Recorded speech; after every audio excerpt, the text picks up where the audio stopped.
First, we begin. Don't forget to hit the subscribe button. Also, let us know where and when you're watching this. We'd love to hear from you in the comments. I'm not one to believe in urban legends or horror tales. Not until a few years ago, when the shadows in my apartment started feeling heavier, and a simple relationship nearly cost me everything.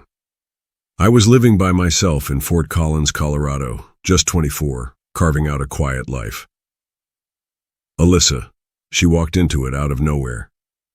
We met at a coffee shop, and she had that look, beautiful, but with a mystery flickering behind her eyes.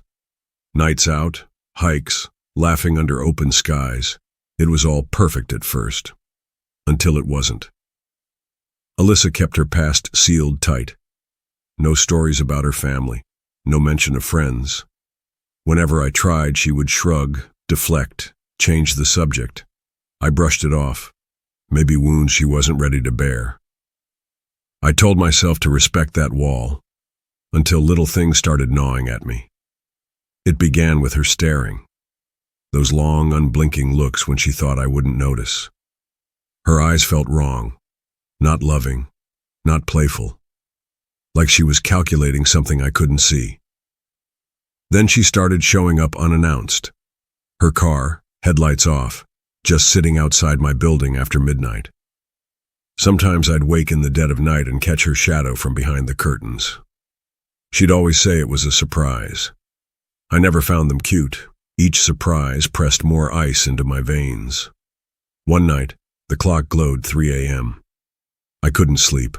The air felt charged, electric. I tiptoed into the kitchen, glass cold against my palm, and glanced outside. There, a silhouette parked, unmoving, Alyssa behind the wheel, staring right at my apartment window. I felt something dark coil in my stomach. Still, I told myself it was just clinginess, just love twisted by loneliness.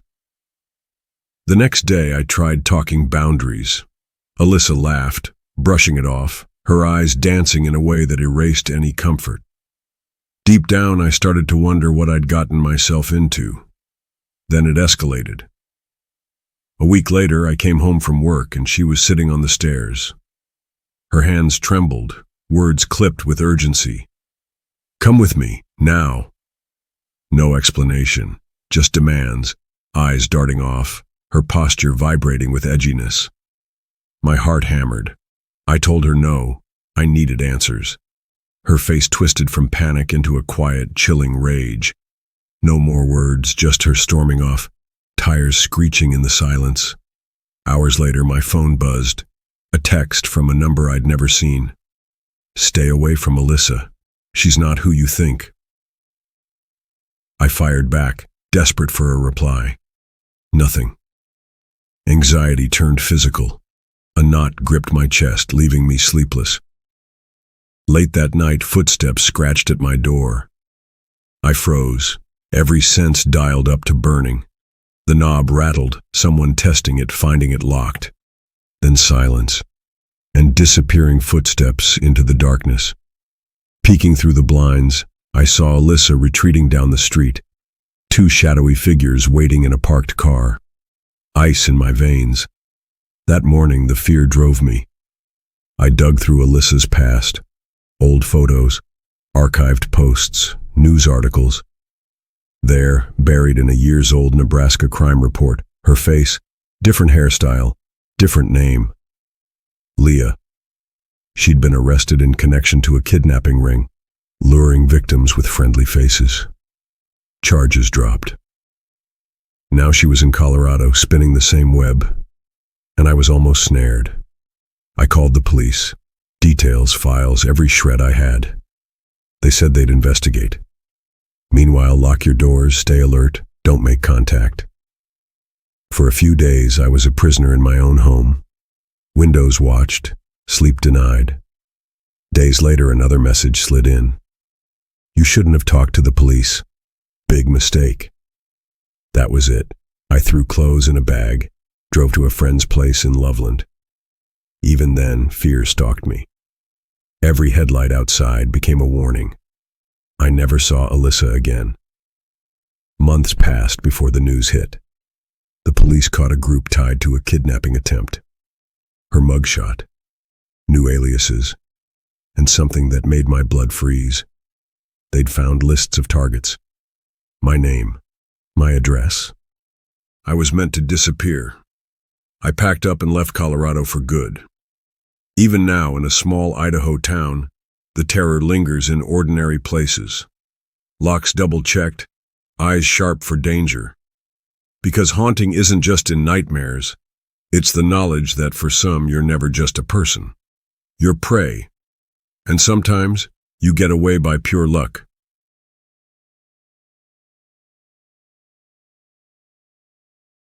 I only learned the truth years later. How close my mom came to becoming another headline. Even now, her voice shakes when she shares the story. She was 19, just starting college, when she took a job in a cramped call office. The glass walls always made her uneasy. They put life on display, every face visible from the busy street outside. The shifts were long but dull. Most days, she worked alone, the hum of old fans blending with distant city traffic. One afternoon, a man stepped in, late 50s, white hair and beard, dressed sharp in a navy shirt that almost glimmered under cheap fluorescent lights. He came for a call, wallet out. Barely a word at first, but as soon as he finished, he lingered. "Are you related to the boss?" he asked, voice smooth with practiced charm. My mom shook her head. His smile widened. "You're smart, beautiful. You deserve more than this tiny office. I know people at the bank nearby. Could help you move up." He rattled off details. His sick father, the servant who took care of things, promises of a better job. Then, carefully, he slipped a phone number across her desk. "Drop by my home after work. We'll talk prospects." He said she shouldn't tell anyone. That seemed reasonable to her. She wasn't planning to quit, after all. Evening came. Alone, she crossed the busy road and entered the upscale building he described. He spotted her, hair now black, beard dyed, clothes swapped for a t-shirt. He waved, standing beside a middle-aged woman and two children in school uniforms. Something felt off, but she tried to ignore the flutter of dread. Inside, they all squeezed into the elevator. At the 4th or 5th floor, the woman and kids stepped out. My mom started following, but the woman laughed. "Not our stop." The man stayed. His eyes never left my mom. She realized suddenly, they weren't a family, just strangers forced together by circumstance. The 9th floor. The hallway felt too quiet, echoing with the sound of children playing in the corridor. The man unlocked his door and led her into an immaculate living room, spotless white, sofa pressed to perfection, a cold drink bottle draped in condensation, a packet of hair dye still on the table. When he offered to shut the door, my mom insisted it stay open. He wanted to show her around. She peeked into a bedroom, shutters closed, room dark, a camera stand pointed at the bed. Panic spiked in her chest. Where was his father? Where was the servant? "At the doctor," he replied, breezy as ever. She rushed back to the living room and tried to steer the conversation toward work. The man fetched 2 glasses of cold drink. My mom barely touched hers. He babbled about his life in Dubai while she weighed every possible escape. Suddenly, he grabbed her hand, sliding cold fingers over her wrist, describing the punishments for theft there. The touch was wrong, rehearsed. He edged closer to the door, blocking her path. My mom scanned the empty corridor. The kids kept playing. She realized she was trapped. But the nightmare broke unexpectedly. Across the hallway, 2 doors burst open. Chatty neighbors called their children, voices echoing against the doorframe. The distraction gave my mom a split-second opportunity. She darted for the exit. "I'm late," she stammered. "Mom will kill me." She bolted down the stairs, refusing the elevator, ignoring his pleas to meet again. She kept the story buried. Next day at work, her boss leaned in. Too knowing, too anxious. "Did you visit that man? Stay away. He's dangerous." He never explained further. My mom quit soon after. Years later, she read of a man arrested for drugging and blackmailing women, young, vulnerable women just like her. It was him, always hunting for someone new. Looking back, my mom knows how close she came, how a pair of watchful neighbors and pure luck saved her from a fate carved out in the dark. Now she double-checks every lock, every promise, every invitation from a stranger. And sometimes luck is all that stands between a horror story and a survivor. I never believed my childhood home could turn against me. It was a sprawling two-story place in rural southern Maine, hugged by woods, peaceful, at least before the strange things began. After my parents split, I moved in with my dad and sister Jessica. He'd built the house for my stepmother, but after their divorce, her memory clung to the walls like mold. Jessica and I always sensed something was off, even after she was gone. My room was right beside Jessica's, and her room was the only way up to the attic. It was dark, unfinished, and, honestly, gave us the creeps. Soon after settling in, the noises started. It began quietly. Footsteps, rapid light, scrambled overhead at night. "Must be rats," our dad said, barely looking up from his paperwork. But as the days stretched out, the noises grew. A door creaked open in the dead quiet. Footsteps slowed to deliberate thuds. Every time I peeked down a hallway, I found nothing but empty shadows. One night, Jessica and I stayed up late, binging old TV shows. Around midnight, she yawned and went upstairs, leaving me alone with the blue glow of the screen. After 10 minutes, I heard footsteps, careful, drawn out, descending from the attic staircase. Jessica, maybe. But then the basement door creaked open.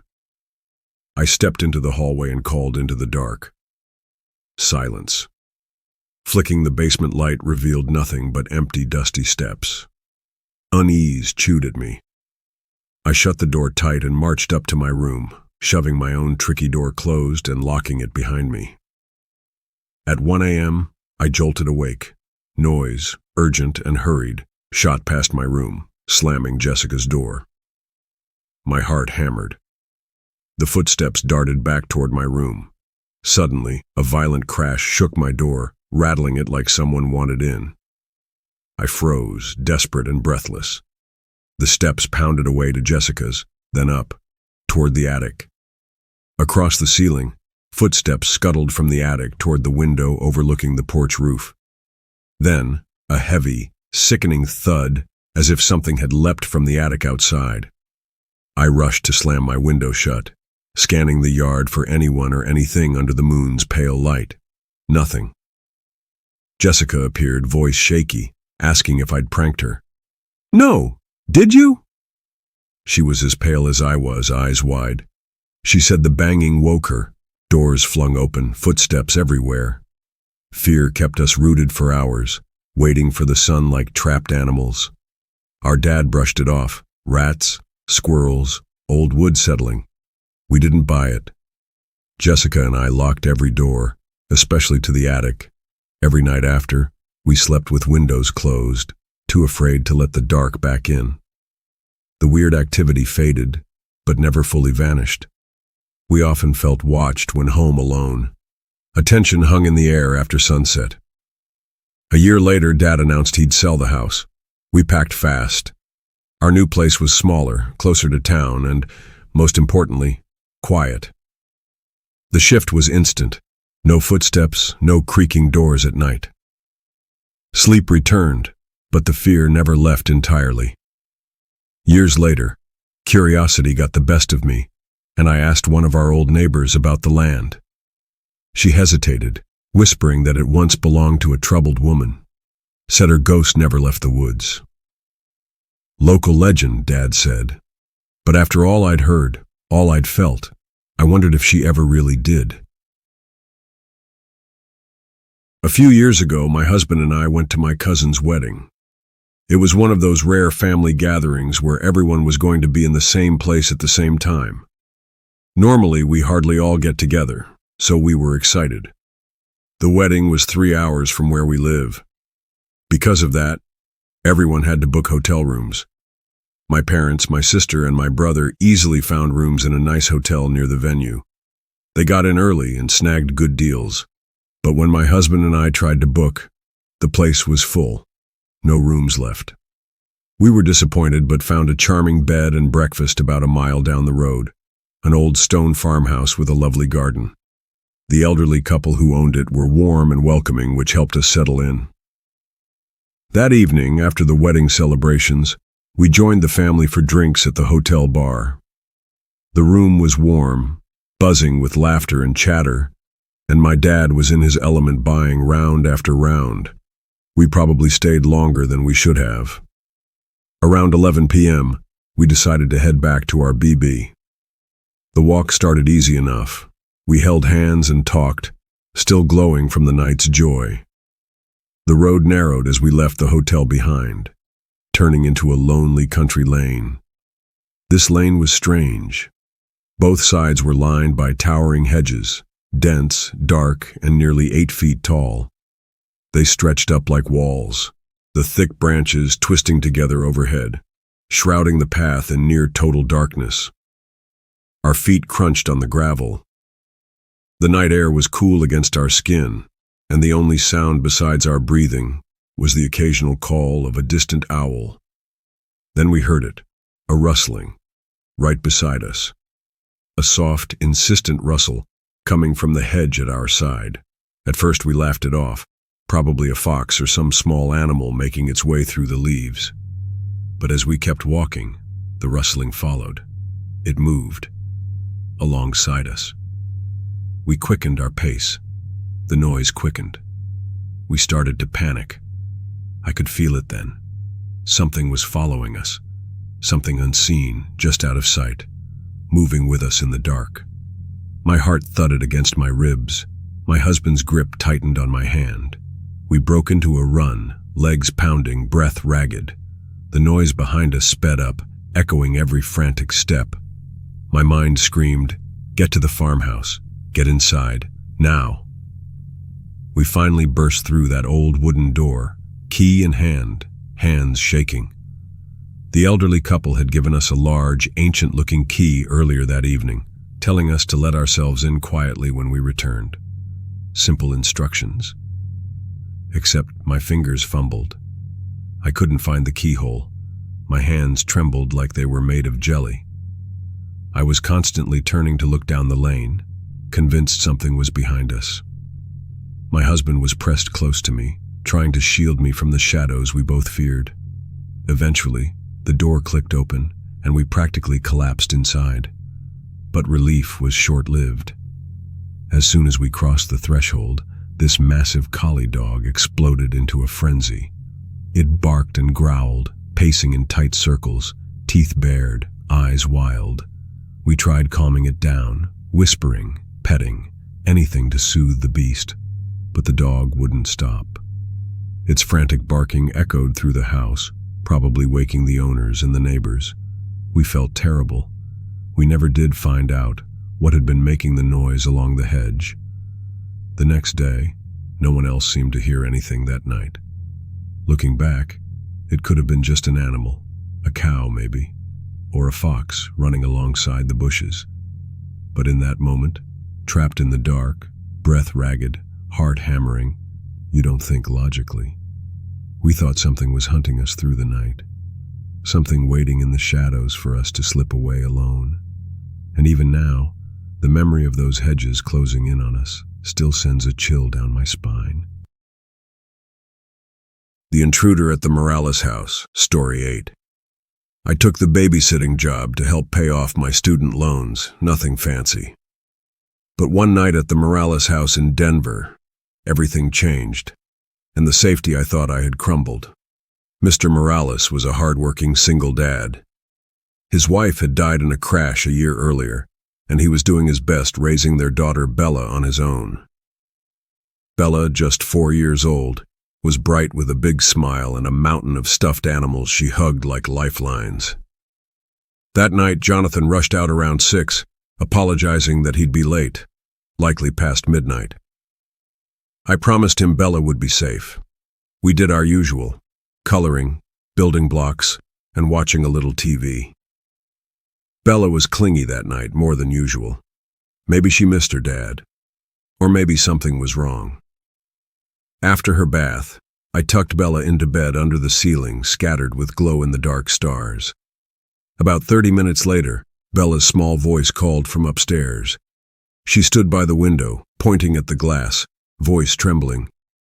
There was a man outside, looking at me. I tried to brush it off, convinced it was just a child's imagination. I peeked outside. Nothing but shadows and the faint glow of a motion sensor over the fence. Still, Bella wanted the curtains closed tight, and I obliged. Minutes later, shattering sobs ripped through the quiet. I sprinted up the stairs to find Bella wide-eyed and trembling. "He's back," she gasped. "He's watching me again." My heart hammered as I stared at the window. The darkness outside was so thick I could imagine anything lurking there. I told her it was okay, hugged her close, but my instincts screamed danger. Grabbing a knife from the kitchen, I went outside to check the yard. The night was cold enough to see my breath billow in front of me. Toys littered the grass, swaying in a light breeze. The fence stood silent and dark. I circled every corner, checked behind trash bins, even looked under bushes. Nothing. Then, just as I stepped back inside through the back door and locked it behind me, the front door rattled violently. Someone, or something, was trying to get in. I froze, heart racing, peering through the peephole. There he was. A man in his 40s, dirty jeans, stained hoodie clinging to him like a second skin. His hair was matted, wild.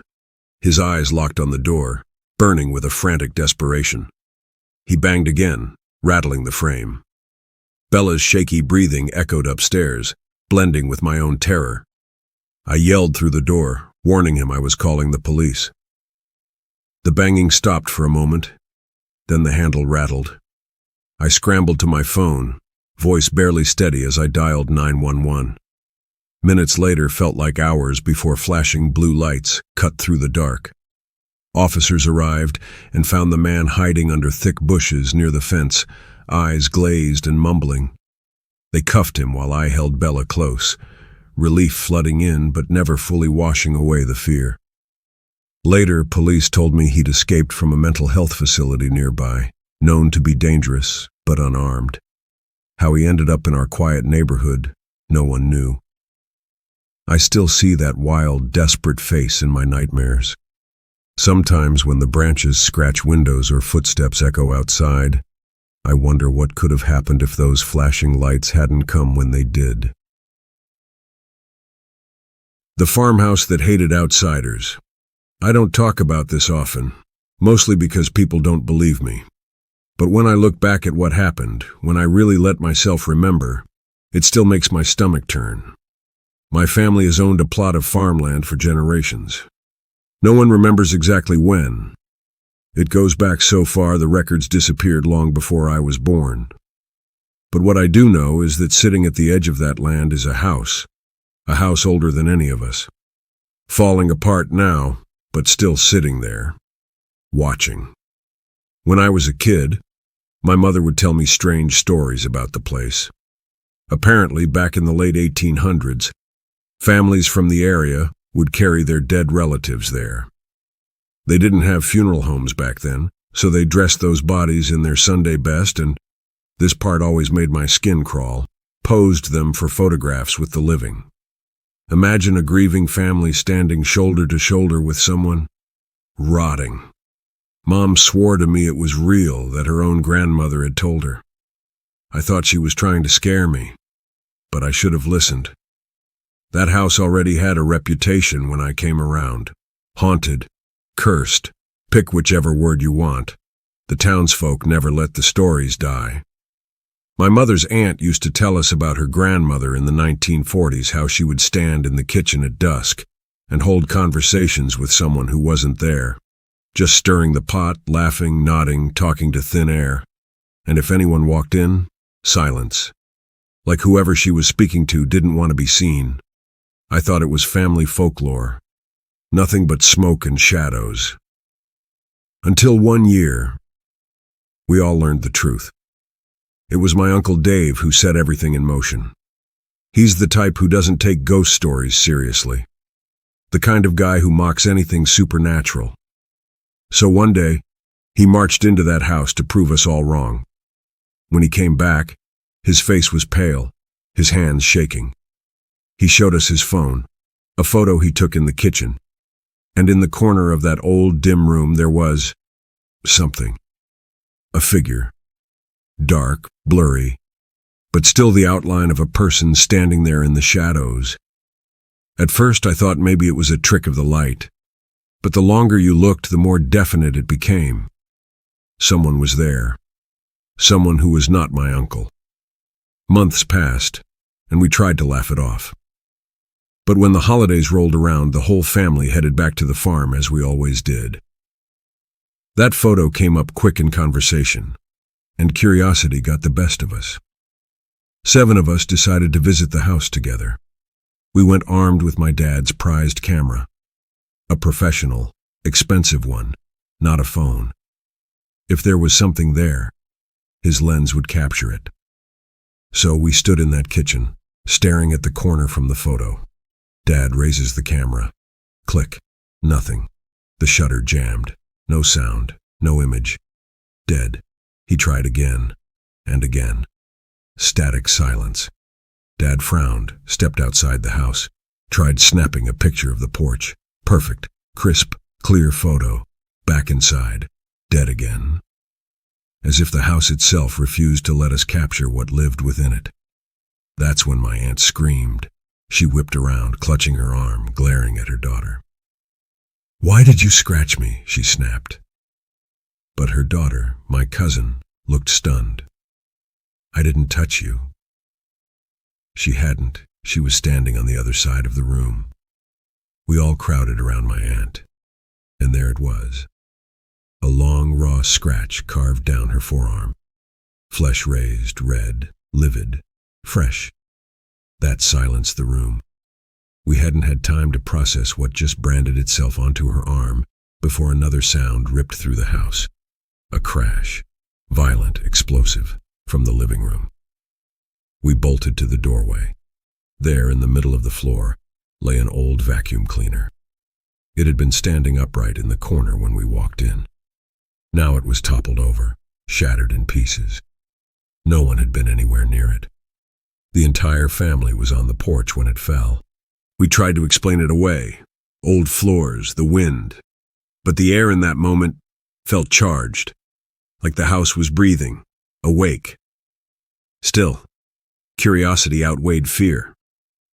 We pushed deeper, room by room, until we reached the basement door. My father and I ended up being the ones to open it. Looking back, I wish I'd stayed upstairs.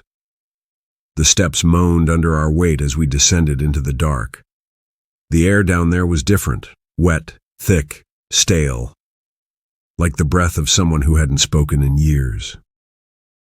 My flashlight reached the walls, and that's when I saw it. A hole. A massive gaping hole in the concrete, like something had clawed its way inward. Blackness poured out of it. Every nerve in my body screamed not to shine the light into that gap. Whatever was in there didn't want to be disturbed. On the other side of the basement, shelves of glass jars lined the walls, covered in decades of dust. Some empty, some filled with unidentifiable sludge. Family heirlooms, maybe. But standing between them, I felt like we were peering into something that didn't belong to us. Maybe that's why we did it. Maybe our nerves pushed us too far. We called out, "If anyone's here, give us a sign." At first, silence. Then, right as we turned to leave, it happened. A glass jar launched across the room, shattering against the wall behind us. The sound was deafening. The shards scattered like teeth across the floor. I locked eyes with my father, and in that instant, the disbelief drained from his face. He didn't say a word. Neither did I. We just ran, bolted up those stairs like hunted animals. When we finally regrouped outside, shaking, pale, nobody laughed it off anymore. My father confessed later he had always been a man of reason, a skeptic. But whatever was in that basement, it hated us being there. He swore he could feel it, a burning fury pressing against him. And when we thought back to it all, the scratch on my aunt, the flying jar, it hit me. Both of them, my aunt and my dad, weren't blood. They had married into the family. They didn't carry the name by bloodline. Meanwhile, us kids, the ones born into it, nothing happened to us. It was as if the house knew who belonged and who didn't. Even now, I wonder, was it protecting its own or warning outsiders to stay away? I don't know. But we never stepped foot inside again. And I pray to God we made the right choice, because whatever lives in that house, it's patient, and it never forgets. There are nights that never let you forget them. That cold March evening in Denver, 2020, etched itself into my mind like frost on a window. I used to babysit for the Morales family, juggling their hours alongside my day job. Bella, their 4-year-old, was bright, curious, and always clinging to stuffed animals.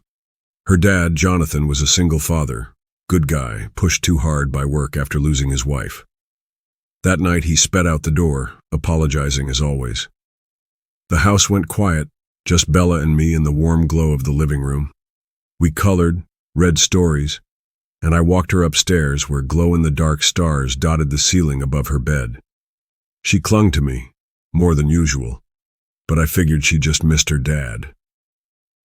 Around 9, I heard her small voice drifting down the hall. When I went up, she was at the window, pointing at the glass.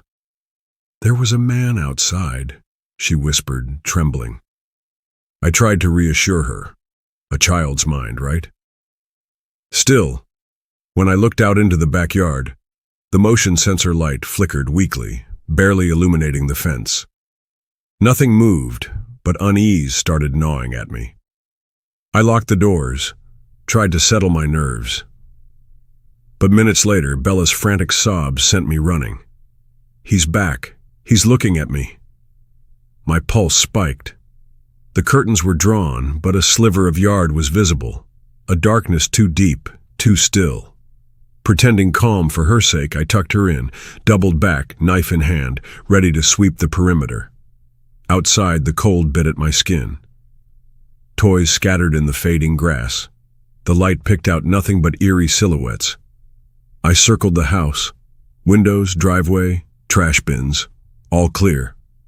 I locked the back door and tried to breathe, convinced we were safe. Then the front door rattled. Metal on metal, desperate and angry. I froze. Through the peephole, I watched a man, tall, wild-eyed, jeans and a stained hoodie. His face twisted, hair matted, eyes alive with a manic energy. He banged harder, rocking the hinges. Bella's breath hiccuped upstairs, her fear pressing against mine. I screamed that I'd call the police.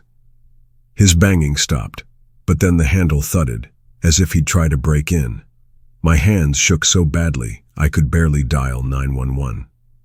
The dispatcher's calm voice felt miles away. I stayed locked in place, phone pressed to my ear, knife gripped so hard my knuckles ached.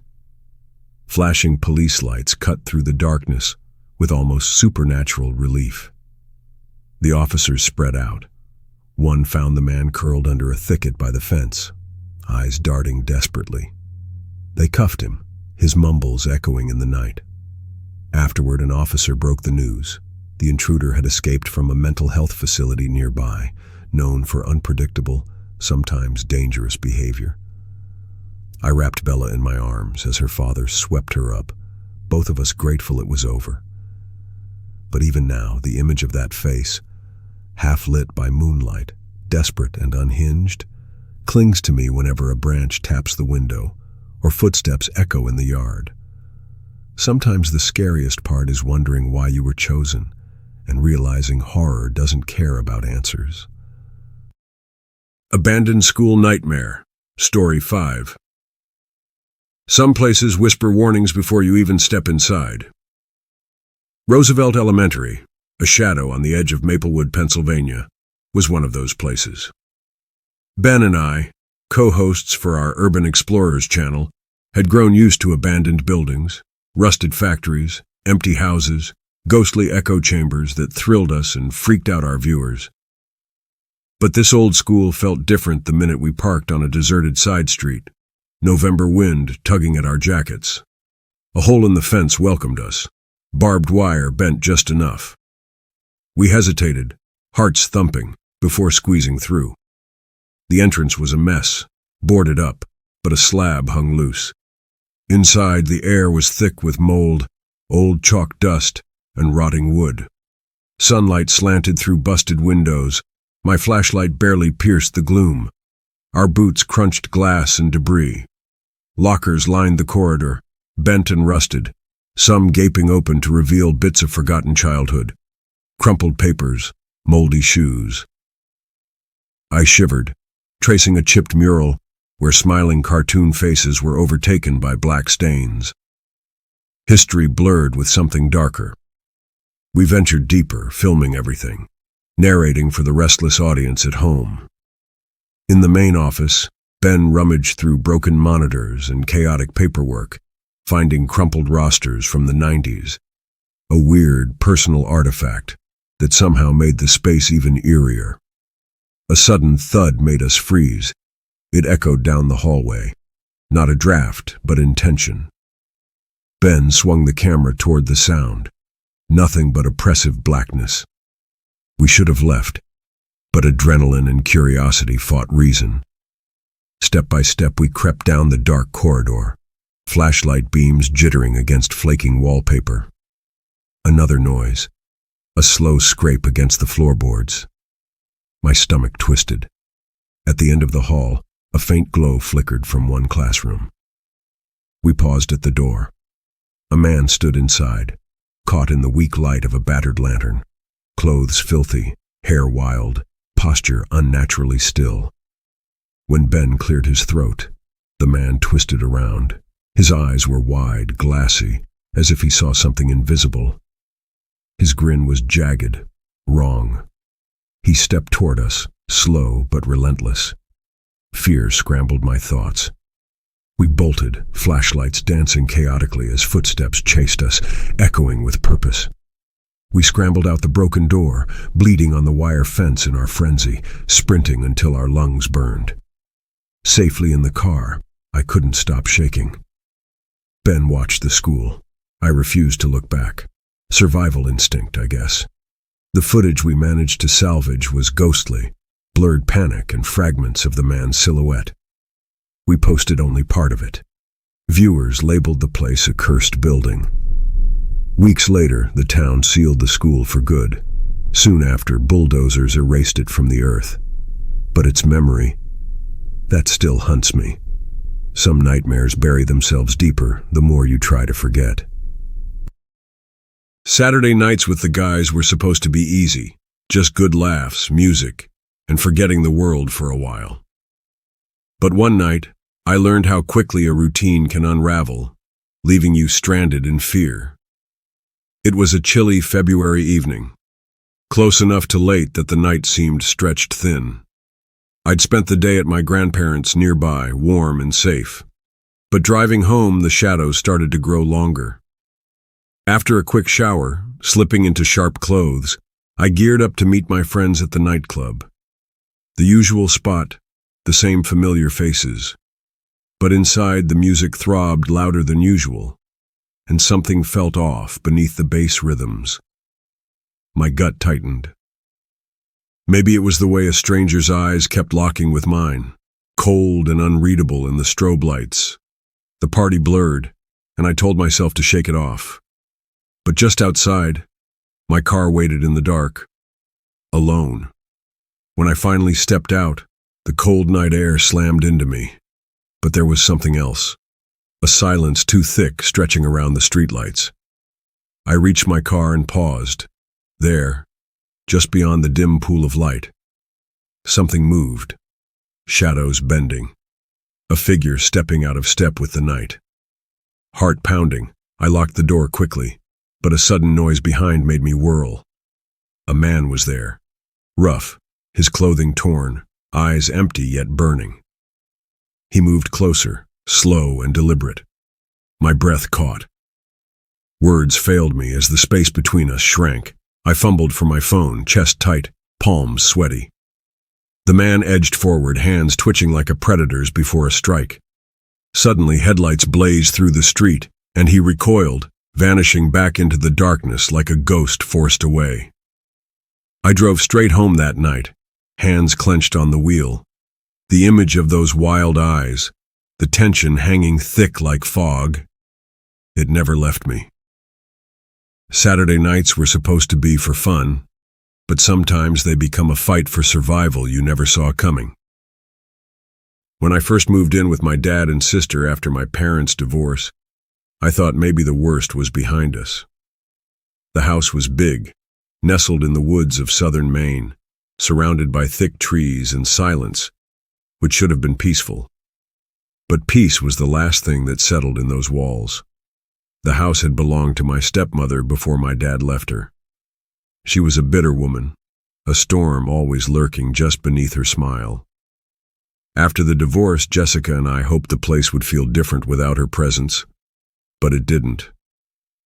The house held on to something darker. Our rooms were side by side, with Jessica's bedroom leading to the attic, a place we rarely dared enter. The creak started one night. Soft footsteps scurrying across the attic floor like tiny creatures. We joked about gnomes, scared but trying to laugh it off. But the noises grew. Doors would creak open on their own, soft ghosts of sound trailing down empty halls. One night, as I sat watching TV, I heard the slow, heavy creak of the basement door opening. I called out, but silence swallowed my voice. The light revealed nothing but shadows. The terror came on the night, footsteps pounded up the stairs, and my sister's bedroom door slammed open and shut with a violent bang. My heart hammered as my own door rattled with a force that threatened to break it down.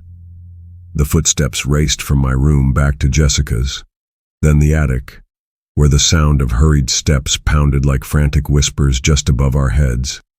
A heavy thud sounded on the porch roof, like something had landed there from above. I slammed my window shut, locking it tight, and stared into the blackness outside. Jessica's voice was shaky when she came to my door. The fear we shared hung thick between us. That night we sat locked in the safety of our room, waiting for dawn to peel back the shadows. Days later our dad dismissed it as old house noises, animals in the attic, nothing more. But we knew better. We bolted the attic door and locked our rooms every night. Years later, a neighbor told us the land once belonged to a reclusive woman whose violent outbursts and mysterious death haunted the town's stories. They say her spirit never left. We never talked about it much, but I still feel those footsteps echo in the silence sometimes. The house wasn't just a home, it was a warning. 6 months ago, my friend Ben and I started a YouTube channel, American Urban Explorers. Our thing? Finding abandoned places in western Pennsylvania and breathing life back into their stories. Factories, mills, houses left to rot and crumble. The thrill of exploring the forgotten was as much about history as about the strange energy those places held. We'd heard about Roosevelt Elementary, an old school near Maplewood, just north of the city. It was long shut down, abandoned for decades, with locals whispering tales of ghosts and flickering lights after dark. The paint was peeling, windows shattered, and graffiti tattooed its brick walls. One cold November afternoon, we parked away from the school and stepped cautiously through a hole cut in the barbed wire fence. The air inside was thick with dust and decay, smelling of mold and rot. Sunlight through broken panes caught swirling motes of dust like tiny ghosts. We clicked on flashlights and recorded as we moved along the echoing halls. Old lockers hung crooked, some open with forgotten bags and torn papers inside. A faded mural of smiling children was half-eaten by black mold, their bright faces twisted by time. Moving deeper, we found the main office. Broken computers, tangled wires, slumped file cabinets spilling papers onto the stained carpet. Ben sifted through the mess and pulled out a teacher's roster from the late 90s, strange and hauntingly real in this dead space. Suddenly, a dull thud echoed down the hallway. I froze. No breeze stirred the stale air. Ben swung the camera toward the sound. Nothing but shadows. Then a scraping noise followed, like something dragged across the floor. We went toward the noise, heartbeats hammering. At the classroom door, a faint glow flickered.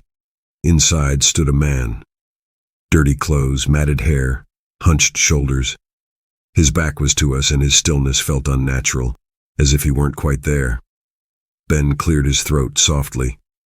The man turned. His eyes were wide like dinner plates, unfocused, staring past us at something far away. Then his face cracked into a twisted smile, cold, cruel. He started forward. We ran.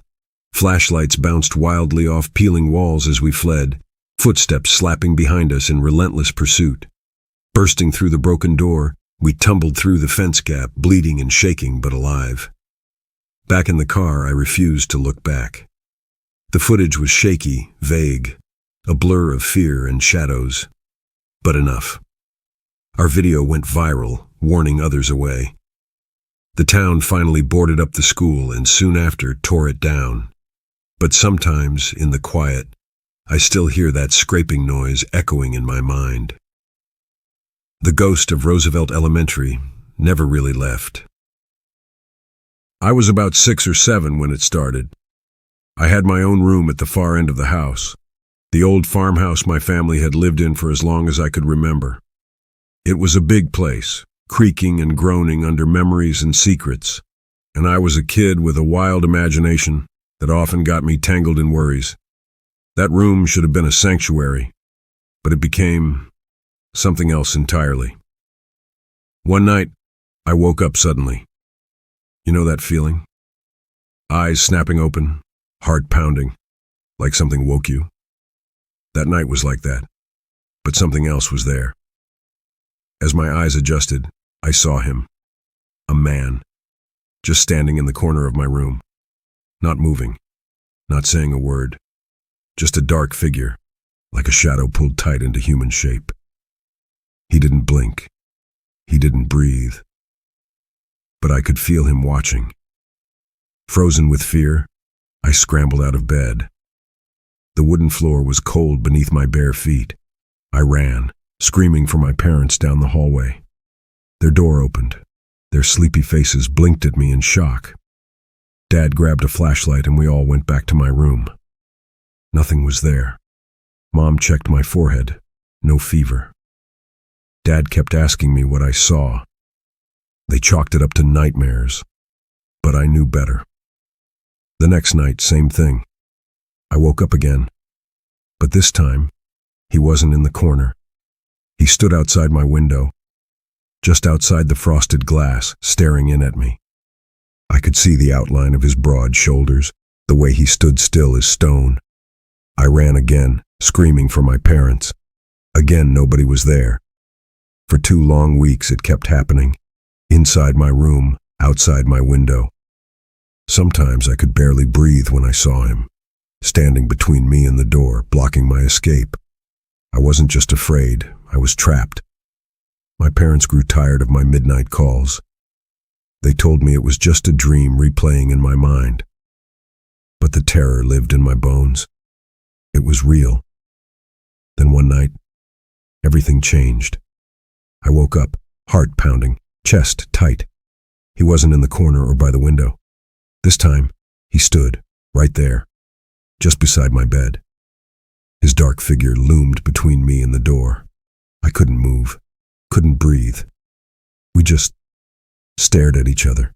It felt like hours. Then he turned and walked out, like a normal person would.